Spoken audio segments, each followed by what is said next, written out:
Hello and welcome back to Mind of Success.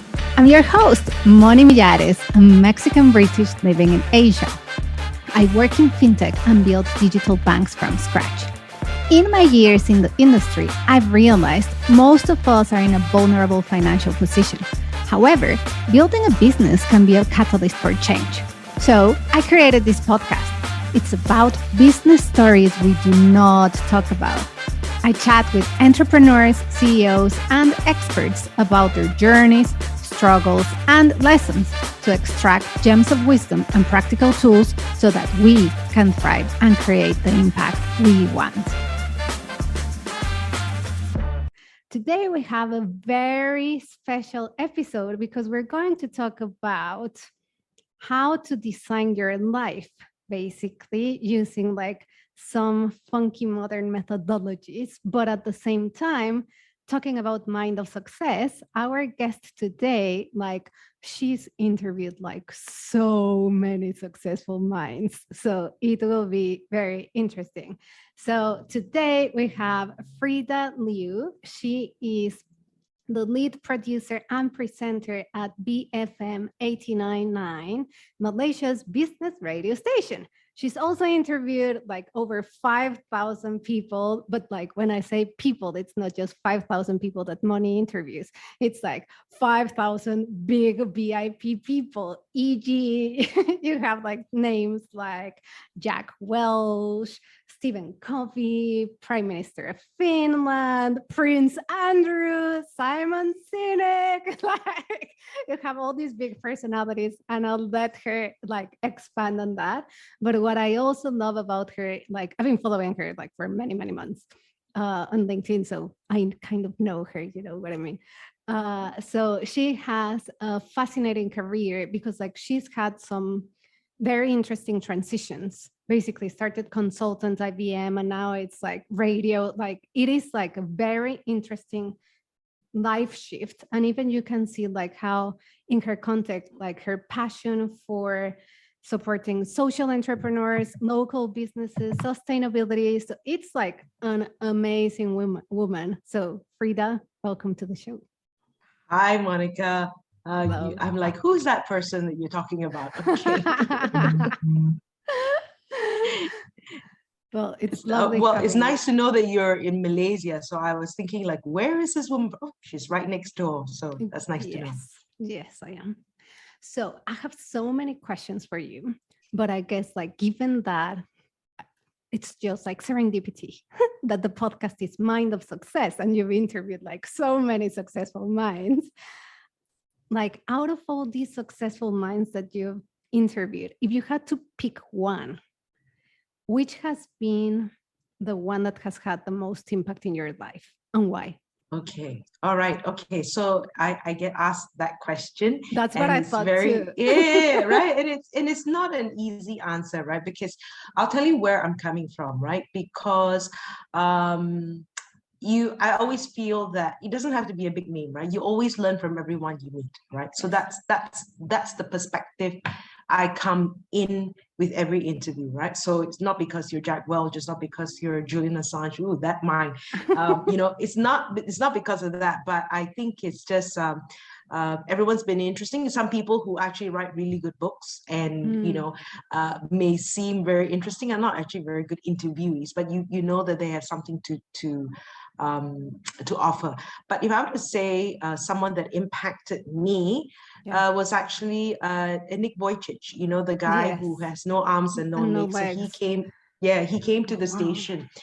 And just, it wasn't the interview, but the moment he came in, there was a presence to him. And he just, and when he spoke, right, I just started crying. And it's a story we've all heard, right? Yes. We've all heard the story about how he tried to drown in 6 feet of water, that's 6 inches of water, all these things.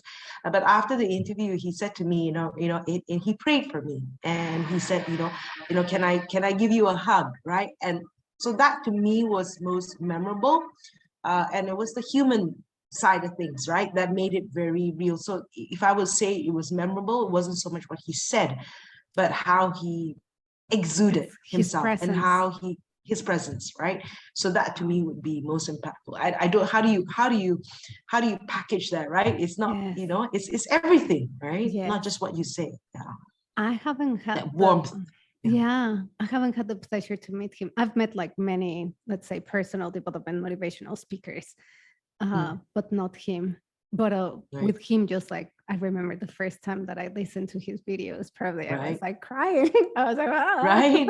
It's like, And you're like, I've probably heard this like 10 times, right? And it times. is, yeah. I'll send you a link of that interview where I'll send you a link Yes, later. awesome, perfect, thank you.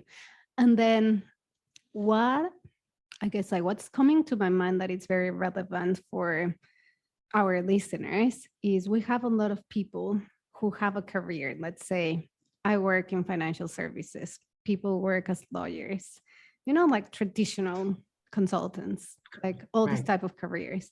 But then people have like this passion inside that they want to follow, or this other thing that it's like in the top of their minds, or they just want to try a new career. You Right. did that career change and it seemed like Right. quite drastic somehow. Okay. Right. What Okay. was your motivations? How did you do it? Can you guide us through that journey?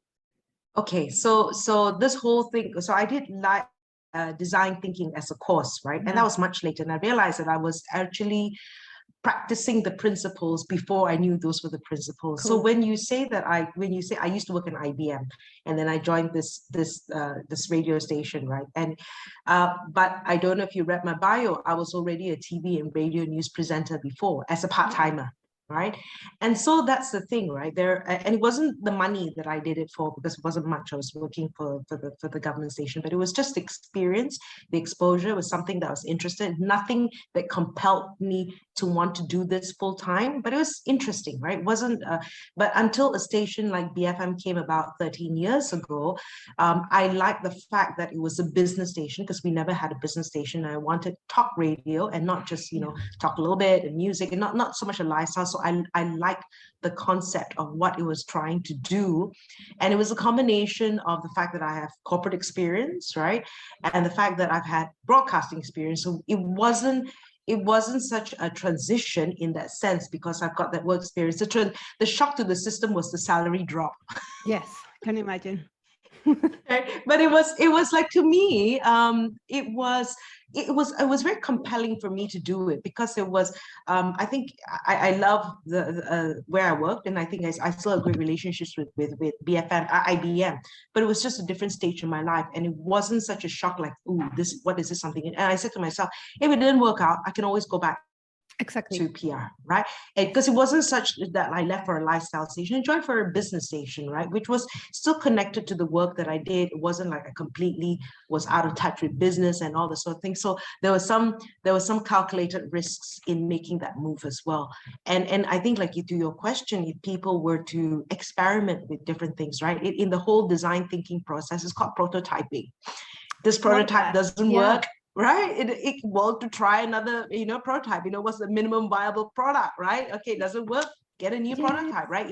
It's not the end of the world to experiment and try different things, right? So, and just the whole idea of how I never left broadcasting when I was working full-time and I had a part-time job was, and I'm glad I didn't, right? And again, it wasn't because of the money. I still kept in touch with skills, and people can do things like that, right? Just experiment, never be driven by money, try new things. There are many things that I tried. That didn't work out. I took guitar lessons. I bought a very expensive guitar. I went for one lesson, right? Yes. So that's a story that doesn't come out, right? Of course. But it's because I didn't want to cut my fingernails, right? So, right, it was a prototype that didn't work. No, but it is very true. And actually, that's like, over time, I've noticed that I use that approach too, because like I work in product. That's like my day job. Right. Like I build apps, I build products, but now I've realized that I use that approach of MVP to my life too, to the podcast, that it was like, oh, let's start this. Okay, how do I do this? Start recording on the phone. I'm like, oh, I cannot release that. It sounds horrible. The motorbike sound here. And if you see the trajectory of the podcast, it Right. went like from very bad design, very bad, Right. like Right. I was nervous, like so many things, to now it's like, oh, I've got the fancy microphone and like, Yeah. it's like, Right. but it's been evolving. I did not Mm, buy a fancy anything until mm. very recently that I've been doing it for a year. Right. And it's okay, right? Because if it doesn't work out the first time, my philosophy is no one bled, no one died. So Correct. it's okay. Just Yeah. an experiment, So if it, like you say, and the thing is, like, I think the important mindset to have is know that you've never arrived, know that you're never that good, right? Know that it's okay. I will always be improving, right? I like that. So yeah. Yes. So going deeper into design thinking, because I like what you're Mm, doing, because usually we apply design thinking to work, to innovation, to mm, product mm, development, to design, all that stuff. But just very few people are talking about design thinking applied to our lives. mhm, So what exactly. have you been doing that we can learn from? That it's like, hey, how do we apply that? Okay. First of all, if you know the 5 stages in product in design thinking, right? It's first, empathy and knowing the situation. So know that this is where I'm starting from, and it's okay, right? And then after that, like, what are you? Then you always say look for the problem, right? And or what do I want to improve on? And then you start prototyping and trying, like, who can you speak to, who can you get advice from, and do some research in that sense, right? And see where I can learn from it. And I'm not gonna, I'm sure as you're doing the podcast, you can show them I can't remember it now, the 5-step process, right, to design Yeah. thinking, and then you take it further in that sense. So I have just been, like, in that sense, know that in that process of getting, when you're comfortable and you want to grow, it's very uncomfortable, right? To get to the growth zone, it's going to be uncomfortable, but in between that comfort zone to that growth zone, and it's uncomfortable, in that in between stage is called learning, right? And it's okay, I can learn. So when you're willing to learn and know that it is okay, I will learn a new skill, I will learn something new, then understand that it's not so difficult when you can learn. Like, there were a couple of things that I did during the pandemic, right? I got myself a postgrad diploma in design thinking, although I read the book on design thinking for your life, and I was like, what are the principles behind design thinking? So I did that. I took a course got myself certified as a futurist, because I, like, want to know what the future is like for media and all that. So these are things, and I've done a couple of things. Like, you see me on LinkedIn, I took up a course to, like, how do you get more, how do you build your presence on LinkedIn? And it was taking us, and I'm doing things which are very uncomfortable. Surprise, surprise, I don't like doing videos, You right? I don't don't. like, it's like, okay, now you're going to talk about certain thing about yourself, and and like, it's okay if it's scripted, it's okay if it's work related, but now you're going to share a little bit about yourself. It's not the most natural thing. Surprise, Interesting. surprise. Yeah. So, but I know that it's something that I can learn, and I'm gonna do it so uncomfortable that I'll be comfortable about it. I shared, what was it, the 4 stages, right? I don't know what I don't know. And then I know I don't know, and then I know that I know, and then I don't know that I know. It's like driving a car, right? Yeah. You don't realize that you need to learn to drive, and then later on you said, okay, I know I don't know how to drive a car. And then when you finally learn to drive a car, it's like watching the mirror, you're paying, You're and doing all that. now you can do your texting while driving. You shouldn't. But Don't text what and I'm drive. saying, don't text and drive, don't drink and drive. But that whole process, and I don't know what I don't know. There's a lot that I don't know, right? And Yes. isn't that exciting? Yeah. Right? Yeah. Yeah. Awesome. And then, as part of this process, I guess, how do you tap into creativity? How do you Okay. move away from, oh, it's a process that I need to follow, into more of Right. it's a creative process? Okay. It's okay. So exactly, right? The word creativity process. So there is a process There to is a process. creativity. There is a right? There is process. a process, right? And that's the whole concept of design thinking, right? So that's when you know, the whole part. And then when you're doing your, where is that book? But you know, there's one stage where you're just looking at, hey, maybe I can do this, maybe I can do this, maybe I can do this, right? Talk to people, hey, and then they say, why don't you do this, Freda? The Why don't you do this? You ideation, know, why don't ideation you take phase. guitar lessons, right? Yeah, right. You know, and that's the ideation stage, correct, right? And then you decide from the ideation stage what you want to experiment with, what you want to try, you know, doing this, right? So and sometimes you don't have all the answers yourself, but talk to people who you think may have the answers, who do you think will be, you know, who can guide you in that way. So like there are things like why did I do design thinking, why did I do all these other courses? Because it's not offered at the radio station, right? It's not some, so but I feel that it's for my own personal growth, right? And I want to do more. Or even writing my first book, right? You know, it was crappy. I don't think, okay, it was very thin, it had very few words, and then okay, and the second book gets better, third book gets better, and then sixth book is like, hey, you Next know, I one. can do this, right? You know, so and it was very uncomfortable, right? Getting your first book out, like what will people think, what will people say? And after a while, you don't really care, right? Because you have to live your own life, right? You don't, you know, as if you're not hurting anybody in the process, Yeah. right? You and it comes with you loving yourself first, right? Yes. Before you can Expand love on others. that, because Oh, I think that's like wisdom that comes with, well, age. I don't want to use a word, but yeah, that comes with age. But for Right. example, I'm about shortly to turn Okay. 30, right? But what I've noticed, it's like in the past year or in the past 6 months, Yeah. I've starting to be more like, well, I don't care. But I didn't know, I Right. hadn't realized that I did care about what others thought or what family thought, what about the industry thought, or the title, or this or the other. And by now I'm like, who Who cares? cares? Who Right? cares? But it's been a Yeah. process that I'm just realizing that in these past few weeks or months. But it seems like you went through that process before. Oh, Let's say. I think How did you all of manage us that? do. Okay, I think all of us do. The other thing is, of course, we talk about imposter syndrome, right? Really, am I that good? Am I that what? The fact that I wrote that I've done 5,000 interviews and all that, right? You know, just to write that, and I was like, wait a minute.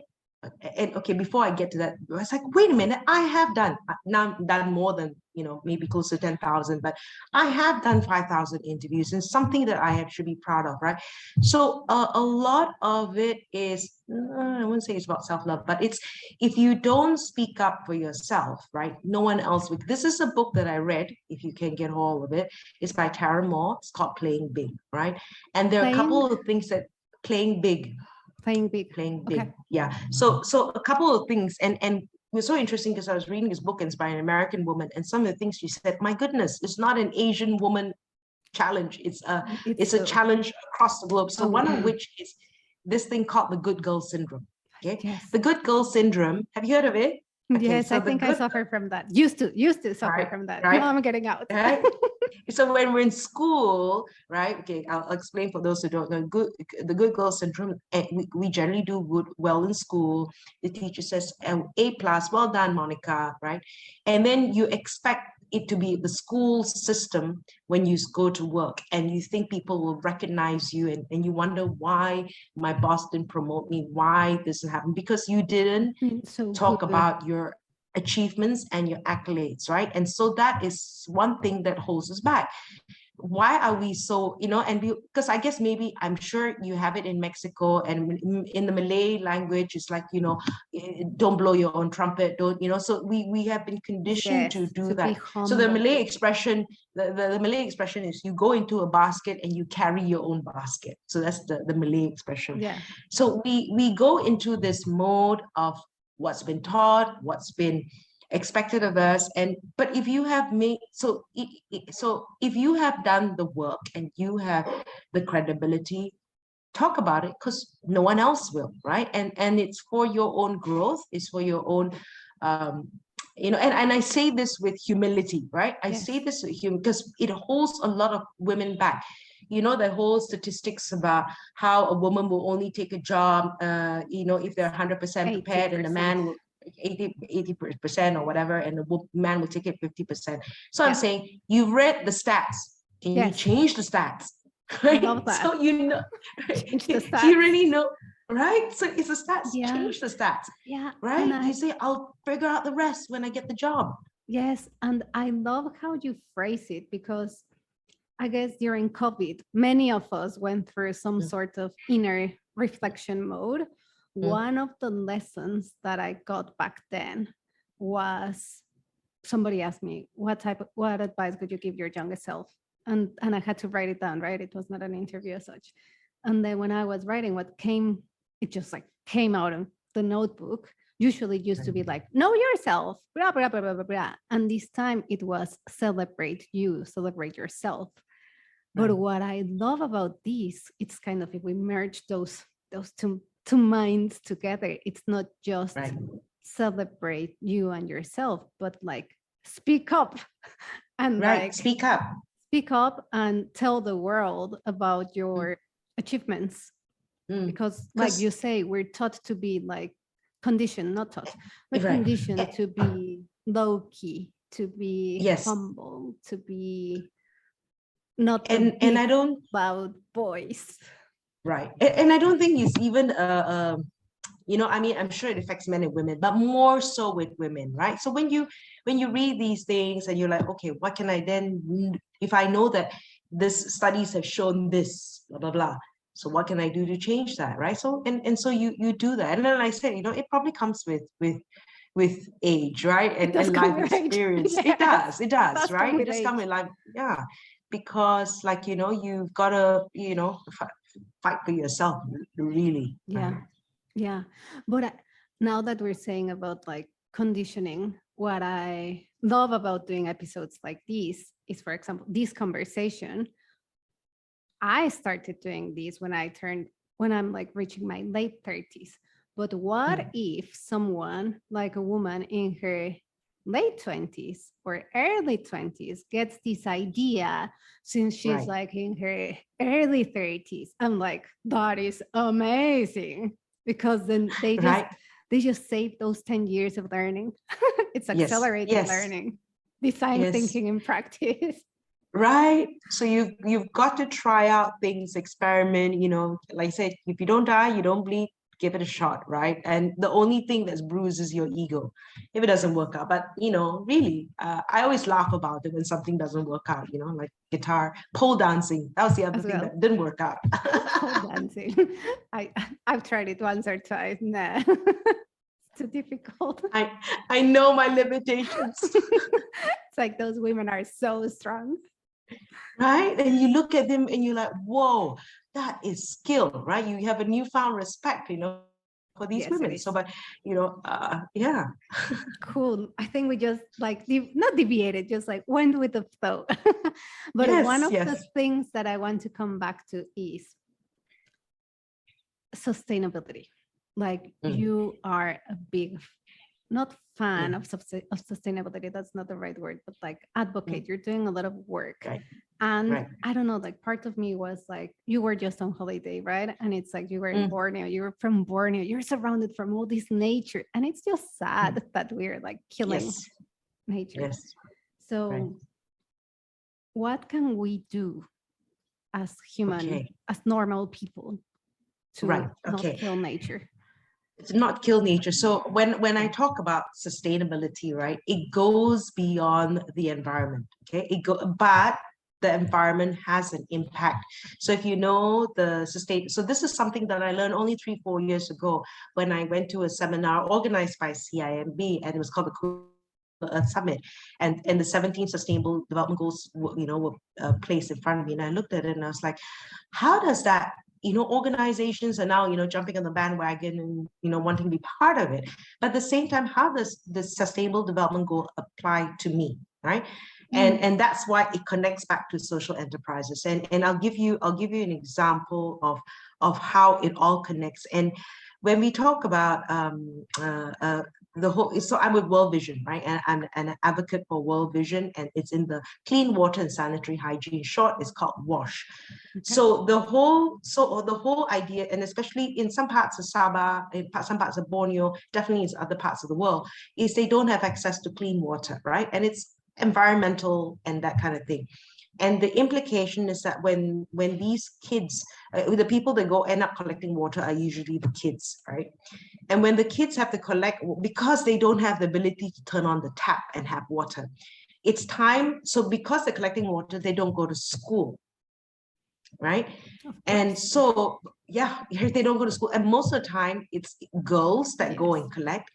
And in some parts, I guess in Africa, as they go, they get attacked, right? And when you don't have access to water, in addition to that, period poverty, they don't go to school again. So when Violence. You look at the whole thing about sustainability, when you think it's just the environment, that everything connects back to you. So I wanted to, when I talk about sustainability, how does it apply to you and me, right? So simple things I would just say, can you just brush where we are in Malaysia, right? Can we just shower and brush your teeth at the same time, right? You don't have to turn on tap. There's water anyway, so you might as well just brush your teeth at the same time. And it's not, and we take it for granted, right? Because I don't know if you were here, well, you were here the last couple of years, we had a couple of water cuts and we're like, whoa, angry, right? And yes, right? But, there's some people who just don't even have access to it. So what I want to do when I talk about sustainability, though, I do tie it back to a lot of social enterprises that we have in Malaysia. And people like Picha Eats, I don't know, Picha Eats, if you have not heard of them, they work with refugees, right? And where these, so by buying from them, I am then giving dignity to the refugees who are not technically allowed to work in Malaysia, and so they are able to earn an income, right? So that is part of sustainable cities and communities, right? One of and no poverty, that's one of the SDG goals. I work with, I buy clothes, or I buy things from Batik Boutique, and they work with the B40 in Malaysia. So these are obviously the marginalized communities. And when they're able to earn a living, right? Respectfully, I don't want to give them fish for a day. I want them to be able to learn how to fish. So by doing that, I'm also helping with gender equality, because most of the people that work in these places, and that's SDG 5, right? So by doing that, then they're able to earn a livelihood. So I think we just have to be very mindful. If you have two things that is supportive of the environment, whether it's recycled products or something that's a social enterprise, and they're worth, and maybe sometimes even the same price, right? Two items of clothing that's $200, but I know that if I buy something that's $200 is going to help a family, I choose to do that, right? So this is where I think that as individuals, you look at the Sustainable Development Goals, there are many areas you can help support it. You can go to this website called Buy for Impact, and there are several social enterprises there together.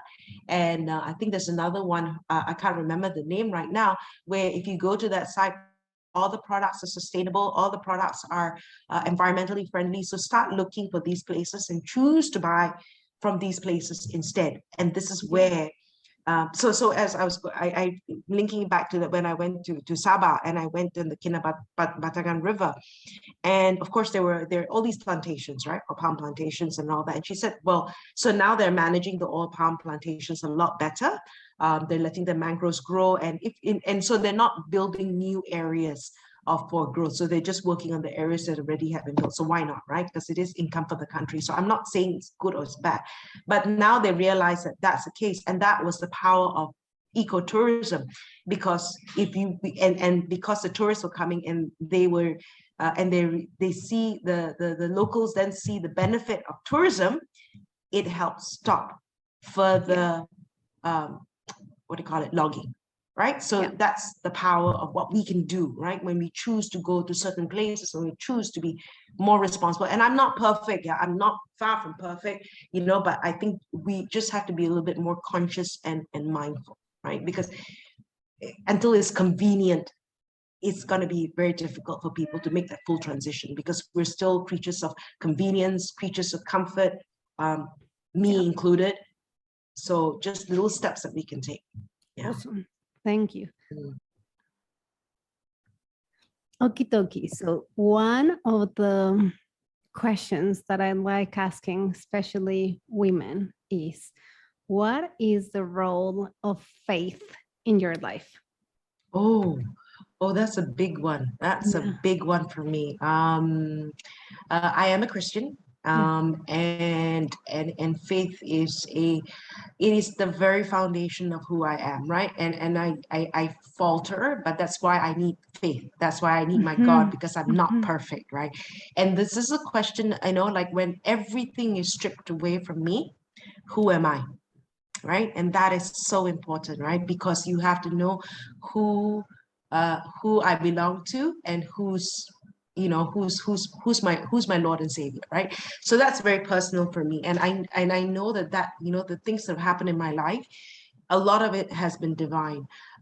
Going into radio, going into this space was not something that I wanted to do. And if I were to tell you the story, maybe another podcast, how things have just opened in this direction, and there is a reason. Then I guess he wants me in this space, right? If Yeah. I've been given a platform, if I've been given this platform, I should do it for good, and for his glory. So and it's so interesting, because I was reading it this morning, because if you don't, the foundation of your faith is going to set the pace for everything else, right? If the faith talks about, if you're going to have healthy relationships, if you're going to have health, if you're going to have Mhm. what is your view on money, right? Is it, and so that is the basis. And if you don't have that foundation, everything else is immaterial. Crumbles. Yeah, everything else crumbles. So it is very important to me, my faith. And Yeah. sometimes I've been told not to talk about it, and I'm like, I can't, right? I mean, I don't, oh, all the time, but Yeah. it is, I cannot deny it, right? Because I don't think I want to be someone else. Of course. Right? I would like to think I am the whole person that you see. Yeah. And when you look at me, you say you're not perfect, Freda. Exactly. That's why I need my religion. That's why I Exactly. need my faith, because I'm not perfect. If I was perfect, I wouldn't be here, right? We are not So I'm a perfect. we're work in progress, right? And Yes. so yeah, this is the foundation of everything I do. I when I went through my divorce, right, Mhm. that was the most painful thing. And I remember, oh, okay, every time, yeah, I still talk about it. It still makes me want to, but Yeah. that was the first thing that I needed, right? And then with that, I had a very simple prayer to God, and I just said, um, make me come out of this situation better, not bitter. This is, and I didn't know Mhm. what better meant, right? I just said, I don't want to be a bitter person, right? Because you see people who from a terrible situation become bitter, and I don't want Yeah. that in my life, right? And I didn't know what better meant. And then God, after sorting it out, he said, go exercise, right? and That's it. and it's the most natural high you can get, right? Yeah. So then from exercise, then after that Eat he will say healthy. it helps, right? Eat healthy, right? That was the process of it. And then after that, what led to writing books, leading to what I do, I would say would be from the situation that was, because it was, life was kind of hunky, simple and all that. And but the things that have happened in the last 10 years, I would say would be, the catalyst would have been that period in my life. Mm. So would I wish it was something else? I really don't know, No. right? And I don't know whether I would have done some of the things that I've done if it wasn't for that situation. So Of course. every right. Yes. And then just coming back to what we were saying like a bit before about age.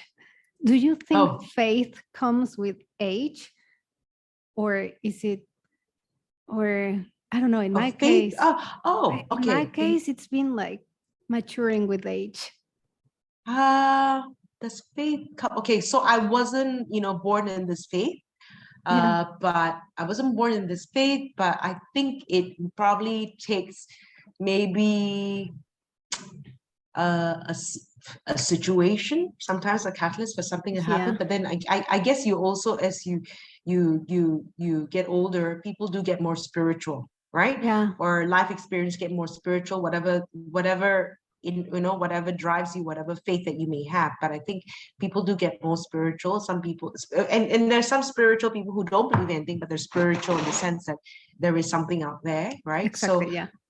Yeah. So probably to some extent, right? And some just lucky to have discovered this a little bit earlier, right? Yes, and I think exactly. that's really, you need that, right? Because life is going to be challenging. Life is going to have its ups and downs and everything. And when you don't have, like sometimes for me, when I go for certain things, I have goals that I want to achieve and everything. I think for me right now, if something doesn't happen, I'm a very driven person. But sometimes some things don't happen for me. I'm kind of cool about it. It's like, okay, maybe that's not meant to be, or not now, or whatever. But I'm kind of like, something better is coming. Something better is coming. Yeah. But there's a piece, right? Although I want it, and maybe something else happens. It's like, oh, maybe that's why you said no to this, because, right? Exactly. What was that? Steve Jobs, connecting the dots, looking back. Yes. So that comes with age. Yeah. That comes with age. I'm like, woohoo, welcome. I'm like, we all want to accelerate wisdom when we're young. Yeah, that's what they want. But some people can grow old and have no wisdom. Yeah, that's even worse. Right? Even right? Worse. That's right? Even worse. Yeah. Awesome. So as we approach towards the end of the episode, if you were to close your eyes and put your hands in your heart, what could future you tell as the best advice that you need today? Okay. Oh, wow. Okay. You're doing great, Freda. Trust the process. Have dreams and visions, and just go with the flow, and know that everything will happen at the right time. Amazing. I love it. Everything will happen at the right time. Woohoo! That sounds like beautiful advice channeled by Freda. It'll all happen. Yeah, it will all happen at the right time. Amazing. Well, it's been an amazing conversation. Thank you so much for joining us. It's been a pleasure speaking to you, Monica. Thank you. Where can we find you and your books? Okay, so you can go to my website, which is fredaliu.com, or you can find, and then of course there's LinkedIn. And if you just search my name, right, you will find me. Yes. Yeah. Yes, we will. Awesome. Thank you so much. And everyone, I hope you enjoyed the episode. It's been a fantastic conversation, and I'll see you next week. Ciao, ciao.